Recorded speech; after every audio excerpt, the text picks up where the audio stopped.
Baik. Assalamualaikum warahmatullahi wabarakatuh. Adik-adik, seperti biasa akan saya paparkan teori terkait komunikasi logistik secara singkat saja. Nah, untuk memberikan pemahaman kepada adik-adik sebelum adik-adik nanti lebih aktif bertanya dan diskusi dengan Pak Bayu. Baik, kita mulai ya. Nah, sebelumnya saya yakin adik-adik sudah mempelajari terkait struktur organisasi di mata kuliah MPPO ya. Nah, jadi ini hanya implementasi struktur organisasi yang ada di ini ya, divisi ataupun manajemen dari aktivitas logistik gitu. Jadi aktivitas logistik itu divisinya apa saja, terdiri dari apa saja, kemudian unitnya terdiri dari apa saja, dan dibawahi oleh manajer apa, divisi apa gitu ya. Lebih ke sana kita memahaminya. Kemudian yang terakhir nanti kita memahami sistem informasi logistik untuk membantu komunikasi logistik lebih lancar, efektif, efisien. Nah, untuk ini saya skip saja karena mirip seperti bahan perkuliahan MPPU, di mana memperkenalkan definisi dari organisasi gitu ya. Nah, struktur organisasi itu komponennya apa saja. Nah, monggo bisa dibaca secara mandiri. Jika ada yang mau tanyakan juga bisa ditanyakan ke saya terkait materi yang saya paparkan ini lewat grup WA. Nah, ini adik-adik contohnya struktur organisasi yang ada kegiatan logistiknya secara konvensional. Nah, zaman dulu secara konvensional seperti ini adik-adik, dimana secara umum dikepalai oleh kepala divisi marketing, finance, dan operation. Jadi untuk aktivitas logistik yang di-handle, nah itu ada yang di bawah marketing, ada yang di bawah finance, ada yang di bawah operation.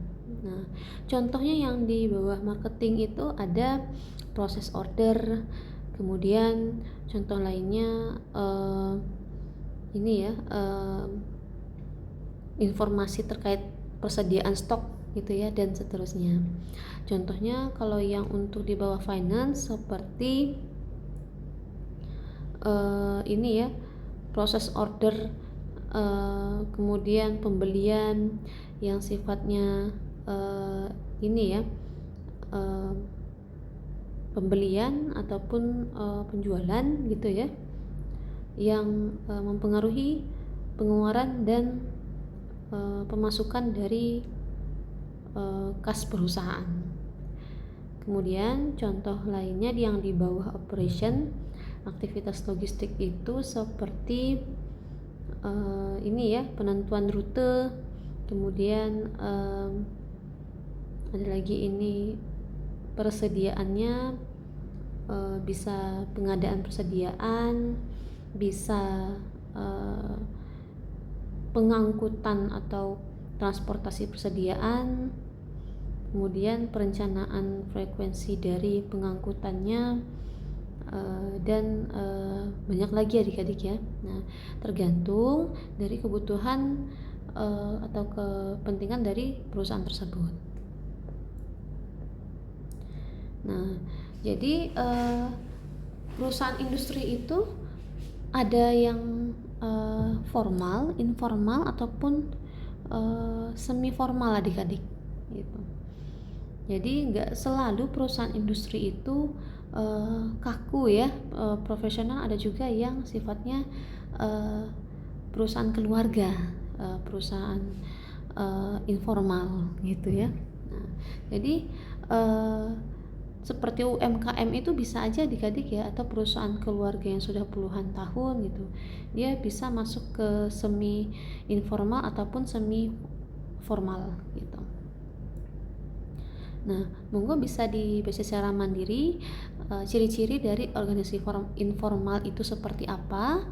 Nah, seperti yang saya sampaikan tadi, identik dengan ini ya, hubungan-hubungan antar pribadi dan jalur-jalur komunikasi gitu ya. Nah, orang dalam dan segala macamnya yang sifatnya itu komunikasi logistiknya sudah menjadi kebudayaan dari ini ya, dari keluarga tersebut misalnya ya. Nah, sedangkan kalau yang semi formal, nah ini dia organisasi logistik dan operasi merupakan bagian terpisah dengan fungsi-fungsi yang ada di dalam perusahaan tersebut dengan membagi tugas dan wewenang serta tanggung jawab dalam pelaksanaannya. Nah, jadi kalau untuk semi formal ini dia pembagiannya itu sudah cukup jelas, tapi ini ya, seperti contoh di struktur tadi masih belum jelas gitu untuk divisi logistik itu ataupun manajer logistiknya belum jelas, masih berbaur dengan divisi lain seperti divisi finance tadi, divisi marketing, sama divisi produksi atau operasi. Sedangkan kalau yang ini ada contohnya. Nah, pemasaran, keuangan, produksi, jadi nggak ada divisi khusus logistik. Nah, seperti itu contoh organisasi semi formal. Sedangkan kalau yang formal, nah ini dia sudah mengkhususkan sendiri divisi logistik ya, ada manajer logistiknya gitu ya, ada admin logistiknya, ada staf logistiknya gitu. Dan contohnya seperti ini. Nah, ada direktur logistik, bahkan ada direktur bagian direksi dari top level manajemen ya. Nah, kemudian diturunkan ke middle level manajemen, ada manajer pengadaan, manajer order processing dan customer service, manajer pergudangan, kemudian manajer transportasinya dan pengepakan ya, packagingnya juga bahkan ya. Dan untuk lower level manajemennya ada lagi di bawah ini, manajer pengadaan, mungkin ada ininya ya, staf pengadaan gitu ya, atau manajer transportasi, ada di bawahnya supervisornya, kemudian di bawahnya lagi ada stafnya, staf entah itu drivernya atau adminnya gitu ya, begitu seterusnya. Jadi lebih banyak level-levelnya, top level manajemen, middle level manajemen, dan lower level manajemennya lebih jelas gitu ya, lebih runut gitu ya adik-adik ya. Nah, jadi tujuan dari organisasi ini ya tentu untuk menjalankan strategi yang sesuai kebutuhan perusahaan. Misal perusahaan cukup banyak memproduksi suatu barang yang mau diangkut, nah tentu butuh tim yang cukup banyak juga gitu. Jadi disesuaikan dengan tujuan dari perusahaan tersebut gitu. Nah, ini untuk optimalisasi strateginya bisa dipertimbangkan dari strategi proses, informasi, ataupun strategi pasar. Namun untuk materi komunikasi logistik kita fokusnya ke strategi proses dan strategi informasi saja. Kalau strategi pasar ada di mata kuliah lain ya, terkait pemasaran gitu ya. Nah, bisa dipelajari. Kalau strategi proses tujuannya mencapai efisiensi yang maksimum di dalam perpindahan barang dari bahan baku di dalam proses produksi menjadi barang jadi. Nah, jadi desain organisasi tersebut akan difokuskan pada kegiatan-kegiatan yang dapat menimbulkan kenaikan biaya gitu ya. Contohnya proses purchasing, proses pengadaan gitu ya, atau procurement, proses manajemen persediaannya gitu ya, atau bahkan proses delivery transportasinya. gitu. Nah, itu ada beberapa hal yang dipertimbangkan, nah, dan dioptimalkan, namun dikomunikasikan dengan pihak-pihak terkait gitu ya, unit terkait atau divisi terkait. Strategi informasi. Nah, strategi informasi ini selain ini ya, informasi atau komunikasi langsung dengan jaringan kerja eksternal, nah secara internal juga pastinya harus dioptimalisasi gitu ya. Nah, optimalisasinya bagaimana? Zaman sekarang di masa industri 4.0 sudah banyak yang memanfaatkan sistem informasi untuk kegiatan logistik. Nah, misalnya, nah, ada OMS, Order Management System. Nah, ada TMS, Transport Management System. Nah, kemudian WMS, Warehouse Management System. Nah, ini ya, Order Management System, Warehouse Management System, Transport Management System.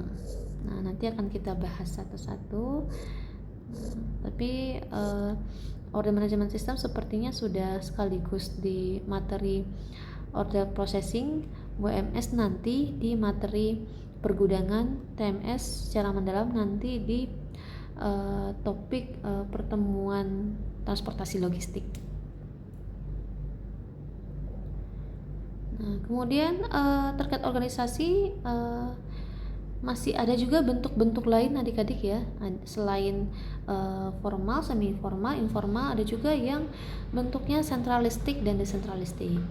Nah, bentuk seperti ini adik-adik akan mempengaruhi komunikasi logistik khususnya untuk aktivitas pengadaan. Nah, nanti pengadaannya apakah nanti terpusat atau desentralistik ini gitu ya. Nah, tentu tergantung dari kebijakan perusahaannya. Nah, misal contohnya itu perusahaan Rocket Chicken ya. Nah, ada franchise Rocket Chicken. Nah, perusahaannya tersebut menstandarisasi ini ya, pasokan ayam dan racikan bumbunya misalnya. Jadi untuk memenuhi kebutuhan cabang-cabang dari Rocket Chicken ini, nah tentu pengadaan ayam dan bumbu sesuai standarnya agar tetap sama setiap cabang. Nah, itu dipertahankan organisasi ini sentralistik adik-adik. Tapi kalau misalnya ini ya, kebijakan franchise-nya tidak menyamaratakan terkait persediaan gitu ya, pengadaannya, nah bisa memakai persediaan lokal di daerah sekitar. Nah, ini bisa sebaliknya pakai desentralistik. Tidak hanya untuk kegiatan distribusi persediaan, tapi juga untuk komunikasi di internal perusahaan juga akan ikut nantinya adik-adik ya. Nah, ini contoh untuk sentralistik di internal perusahaan. Nah, jadi dia ini ya, ada beberapa bagian divisinya tersebut. Nah, di logistik seperti ini bentuknya, implementasinya. Nah, ada unit order processing, unit manajemen persediaan, hingga unit pergudangan. Nah, kalau desentralistik, nah dia itu ini ya, masuk dalam suatu divisi tertentu, di mana dia tergabung dalam marketing dan operasi juga adik-adik itu di divisi ini. Jadi seakan-akan ini divisi operasi gitu ya, dia tergabung juga sekaligus dalam pemasaran dan operasi. Jadi kalau sudah seperti ini, untuk unit transportasi, unit order masuk dan seterusnya, nah ini dia bergantung dengan kebijakan divisi logistik. Divisi logistik akan bergantung juga dari kebijakan yang unit logistik ini ya, bergantung dengan kebijakan divisi yang B ini gitu. Jadi lebih levelnya atau jenjang birokrasinya lebih banyak yang desentralistik ini. Kemudian tentunya seperti yang saya sampaikan tadi, kenapa selalu tergantung kebijakan perusahaan, karena perusahaan itu punya pertimbangan adik-adik ya. Nah, tergantung jangkauan pasar, target pasar, strateginya gitu ya, untuk tepat sasaran ke pasar-pasar. Kemudian karena adanya keterbatasan sumber daya gitu ya, jadi semua itu saling mempengaruhi. Nah, ini bentuk organisasi lainnya yang bisa dipertimbangkan, ada tipenya garis, fungsional, staff, maupun yang gabungan adik-adik. Nah, kalau fungsi pengendalian logistik ini ya pastinya yang namanya struktur organisasi itu dibentuk tidak hanya untuk perencanaan dan pelaksanaan, tapi juga untuk kontrol dan evaluasi. Nah, agar kesalahan-kesalahan pelaksanaan ataupun ketidaksesuaian perencanaan sebelumnya itu bisa diimprovisasi menjadi perencanaan yang lebih baik lagi dan pelaksanaan yang lebih baik lagi. Nah, tentu untuk mewujudkannya komunikasi logistiknya harus sesuai ya adik-adik ya. Nah, kalau memang ada indikasi ini ya, miskom dan segala macamnya, tentu perlu dipertimbangkan lagi bentuk organisasinya gitu ya, sudah sesuai apa belum gitu ya. Nah, jadi semua kegunaannya ini terkait pengendalian logistik ini juga mempengaruhi kestabilan keuangan gitu ya, kemudian sasaran pelayanan, keuntungannya, dan target pelayanannya yang diinginkan sesuai visi misi perusahaan. Nah, kemudian ini salah satu contoh organisasi konvensional. Nah, jadi monggo bisa dibandingkan. Nah, ini bentuknya ya. Nah, jadi levelnya itu cuma seperti ini aja ya, atau secara umum dia terbagi atas purchasing, production, distribution, sales gitu ya, untuk organisasi ataupun komunikasi logistik pada suatu organisasi atau perusahaan. Nah, ternyata menurut banyak pengalaman penerapan ini ya, komunikasi logistik konvensional itu ada banyak kendala adik-adik. Nah, di lapangan itu sering terjadi penumpukan inventory atau persediaan gitu ya. Kemudian batas fungsi menghalangi pengelolaan proses. Jadi ada batasan-batasan yang tidak bisa ini ya, dioptimalkan gitu ya, bahkan menghalangi gitu ya. Kemudian biaya kurang transparan ya, karena perantaranya banyak adik-adik ya, dan sering sekali kalau konvensional itu kan tidak pakai sistem yang terintegrasi ya. Nah, makanya sering sekali tidak hanya biaya tapi juga informasi lainnya itu kurang transparan. Kemudian pelanggan menghadapi beberapa wajah. Nah, ini sesuatu yang sering terjadi gitu ya. Kalau dari pihak misalnya dari pihak purchasing, nah wajah yang ditampilkan gitu atau yang menjadi perspektif banyak orang, purchasing ini terlalu ini ya, royal, terlalu buang-buang duit misalnya gitu ya. Nah, sedangkan untuk production tidak butuh sebanyak itu misalnya ya. Nah, jadi ketika komunikasinya itu tidak sinkron antara perencanaan, dari manajer procurement-nya ya, dengan purchasing ataupun production, data-data informasinya tidak transparan. Nah tentu perspektif dari tiap unit ini merasa oh ini ada yang salah dengan salah satu unit atau divisi gitu ya. Nah padahal mungkin saja dia sendiri kurang informatif, ataupun informasinya tidak terbatas aksesnya kepada dia gitu. Jadi banyak kendala gitu ya. Nah kalau tidak dibantu dengan sistem informasi yang aksesnya mudah ini ya, dibuka oleh berbagai divisi yang terhubung atau terkait. Kemudian, nah ini kendala yang lainnya, ini masih tadi ya. Nah, ini organisasi logistik itu bersifat horizontal, mengutamakan proses dengan proses utamanya ya.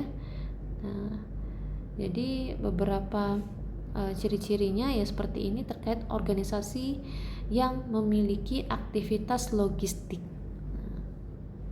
Kalau tidak ada memiliki aktivitas logistik perusahaan industrinya, bisa jadi perusahaannya tersebut ya perusahaan informal adik-adik ya. Nah dia meminta pihak ketiga untuk mengurus terkait logistik barang produksi mereka. Contohnya seperti ini. Nah, jadi untuk contoh dari struktur organisasinya terdiri dari satu pemilik owner misalnya ya, kemudian dia tetap sama ada bagian purchase, finance-nya, marketingnya gitu ya, sama operasi atau produksinya gitu ya, tapi dia tidak harus memiliki semua itu sendiri, tapi bisa dibantu dengan pihak ketiga gitu. Intinya organisasi tersebut tujuannya tercapai gitu, visi-visinya tercapai, tidak harus semuanya semua divisi, semua sana prasana lengkap gitu ya.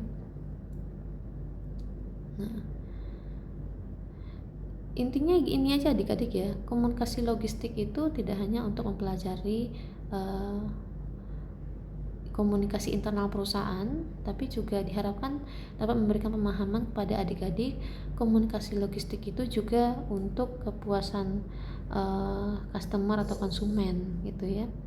Konsumen puas biasanya akan sering repurchase gitu ya, atau pembelian ulang, menjadi loyal, konsumen yang loyal, sehingga perusahaan ini bisa selalu bertahan, berkembang hingga tumbuh lebih besar lagi.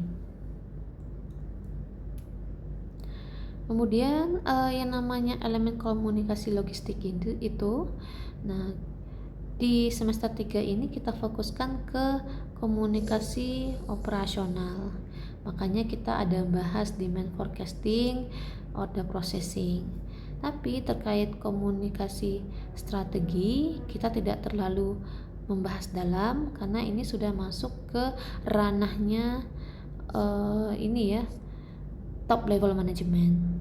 Jadi biasanya top level management itu contohnya seperti direksi, komisaris gitu ya.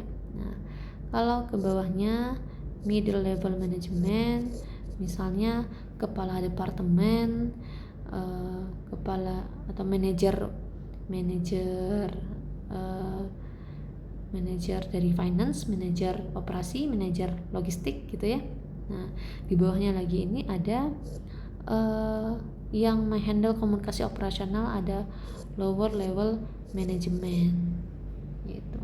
Contohnya lower level management ini seperti ini ya, supervisor pergudangan, staf gudang, atau staf dari unit transportasinya gitu ya, atau staff adminnya gitu ya. Nah, jadi kita fokusnya ke ini ya, lower level management ke middle level management. Nah, ini saja. Ini disesuaikan dengan capaian lulusan untuk D4 MTU gitu ya. Kemudian ini penjelasannya bisa adik-adik pahami terkait peramalan permintaan dan prosesnya juga sudah pernah dipelajari di minggu lalu. Nah, terakhir teori terkait komunikasi logistik ini terkait sistem informasi logistiknya. Nah, ini hanya bacaan-bacaan terkait aspek jaringan komunikasi logistik yang perlu diperhatikan gitu ya. Nah, ini sistem informasi logistik ini di materi saya itu lebih membahas kepada keunggulan dari penggunaan sistem informasi atau teknologi di perusahaan industri dibanding dengan perusahaan yang tidak menggunakan teknologi informasi. Nah, contohnya yang konvensional tidak menggunakan teknologi informasi, namanya kita sebut manufaktur capacity based. Nah, kalau yang berdasarkan atau berbasis informasi, manufaktur information based. Jadi ini yang konvensional, ini yang modern. Nah, ternyata bisa dibandingkan adik-adik. Nah, kalau dari segi strategi, yang manufaktur berbasis kapasitas biasanya dia terbatas akan kapasitas persediaannya, kapasitas tenaga kerjanya, kapasitas permintaan penjualannya. Tapi kalau information based, nah semuanya sudah ada history atau data-data terdahulu, sehingga secara informasi bisa diolah dan bisa dilakukan demand forecasting gitu ya, sehingga lebih tepat sasaran gitu ya, perencanaan persediaannya, kemudian perencanaan untuk waktu dan rute dari transportasinya, hingga ke penjualannya itu tepat sasaran.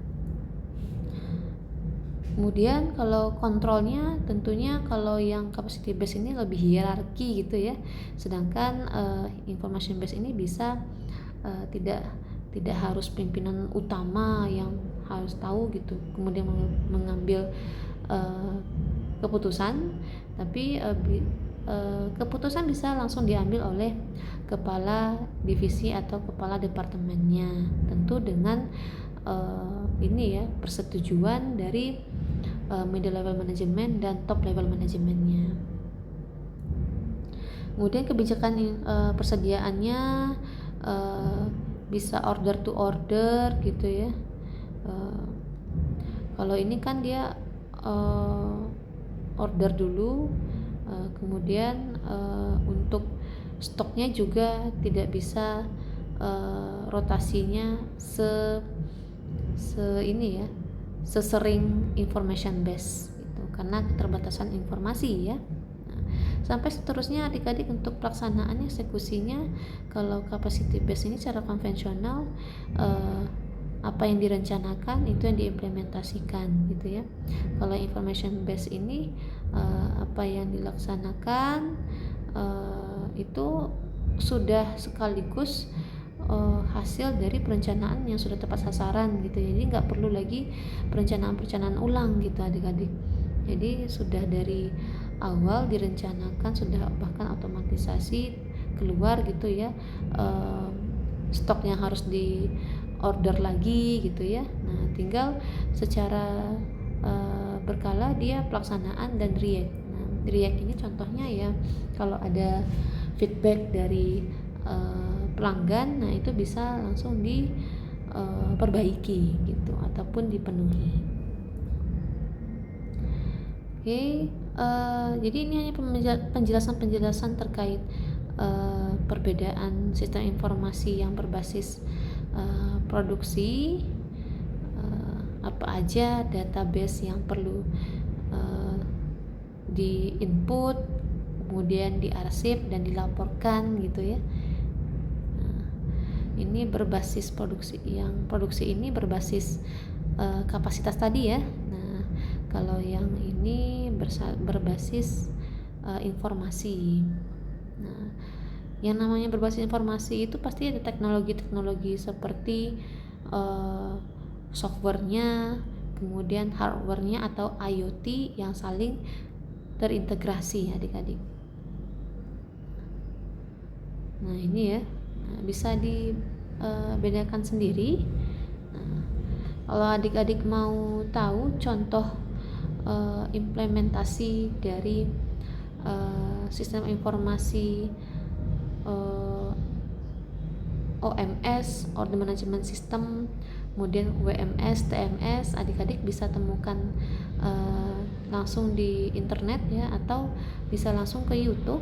Nah, di sana ada banyak sekali perusahaan-perusahaan startup yang membangun sistem informasi untuk pengguna jasa mereka atau pengguna platform mereka, seperti perusahaan industri yang mengalami keterbatasan pengelolaan ini ya,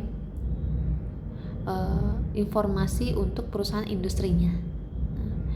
Jadi itu saja dari saya, semoga bisa membantu mempersiapkan adik-adik memahami materi komunikasi logistik. Jika belum, silahkan bisa ditanyakan ke saya, kemudian juga bisa didiskusikan dengan Pak Bayu. Terima kasih. Assalamualaikum warahmatullahi wabarakatuh.